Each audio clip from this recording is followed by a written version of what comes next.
আলাইকুম। আসসালামু আলাইকুম। এই বাড়ির একদম ফইর ফারতুন তোয়াইরে এই কেলাহসি শাক একটু করে এই হদু শাক সুন্দর করে তসলিম আফা কুড়ি হাঁটি লই তাই নাইয়ের বয় দিম কারণ মরিচ মশলা সকম করে তো তসলিম আফা কে গিয়ে তাই দি ইসে শুটকে দে গিয়া এই ডাইল দিয়ে রে গিয়া কিনি করে মৌ জুটি বয় দি জুটি রাইন্দুম শাক জোল রাইন্দুম আর কি তেলত দিয়ে রাইন্তাম না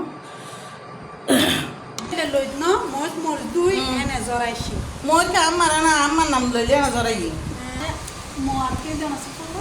দিও না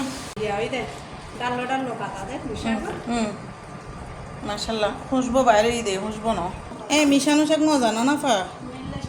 ফানলে তোমার লাগে করিব না জ্বর খান জ্বরে করি পেলাইব মাশাল্লাহ বহুত খুশবো কিন্তু আইজো আরেকখানা আইজো গড়াই নো ওটা লবণও ন চাই কিন্তু আবার ওই শাকর গুঁড়ো খুশবো দেয় দেখেছে শাকের দে ই এত ভালো লাগে যাতে মাশাল্লাহ গি শাক বহুত সুন্দর আফা লবণ দিয়ে ভরবো চাই বুঝছো না নো দিয়ে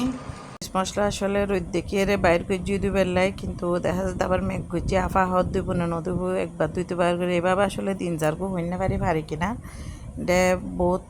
মরিচ মশলা বহুত আসলে আর আমার ময়ূর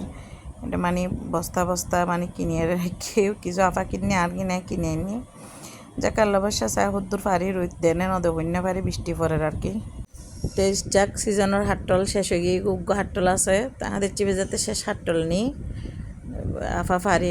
এনে আসলে বৃষ্টি শুরু হয়ে গিয়ে মরিচ মশলা লামাই ফেলে গিয়ে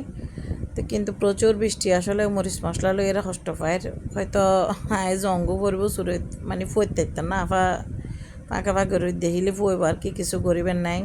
তো মানে একদম এতক্ষণ পর্যন্ত তাহান সম্ভব ন ফলর লাই জঙ্গ পড়ার আর কি যাক বৃষ্টি আসলে বৃষ্টির দিনত এখন বৃষ্টি পড়ব এখন আসলে বৃষ্টির দোষ নাই এইখানে এখন বৃষ্টির সিজন আষাঢ় শ্রাবণ মাস 2 মাস বৃষ্টি এখন তারপরে যাক কি জমতে মরিচ মশলা লামাই ফেলে লামাইরে আবার কিরব এই একটু নষ্ট হয়ে যায় বলি আরও দোতলার মধ্যে বিলে দিয়ে কোলা হলুদও বিলে দিয়ে কিন্তু ধনিয়া মানে মশলা ফোন দুই আর কি তোরা রইদুর আন্তাজ বুঝি আর কি কিন্তু একটু আগে দোয়া গেই লিন একটু জনজন্যই মানে যাক ফুসতো না নষ্ট হইতো না ওই একখানা যদি ভিতরে সামান্য যদি একটু ভেজা থাকে মানে বাতাসের তাহিলে নষ্ট হইতো না যার কারণে আফারে দোতলাত বিলে দিয়ে তাই মনে করছি আর মতো এটা বিলে দিয়ে উড়ে যাইরা সাইড দিয়ে মানে হ্যাঁ বিলে দিই না চাই মাছ যাই সাইড দিয়ে বিলে এটা দিয়ে ন পরে ওই তো গিয়ে গো তো এই তুমি বেশিটা তুলি ফেলে ইহাতে কিরে বেশিটা আবার বোমা হতে মানে মরিচ মশলা মনে হয় ফুট দি পেলে গিয়া লই বেশিটা লই মনে হয় তো আর তেললে ফুরন বেশিট নেই তো এই লইয়া আবার এনতে একটু করে বেলকনি চাইতে মাইলাম এটা ফাঁকিও নাকি খুবই নষ্ট করে ফেলার ময়লা টলা করে ফেলার আসলে বাড়ি ঘরে মানুষ না থাকলে এই অবস্থা হয় বিভিন্ন পশু ফাঁকি যে কোনো ফাঁকার কিছু ঢুকে যায় আর কি তো মরিচ মশলা লই অন্যরা কে এলো কষ্ট জন্য আরও দোয়া হার করিবেন যাতে মরিচ মশলা কি না শুকাইতে পারে ওকে আসসালামু আলাইকুম।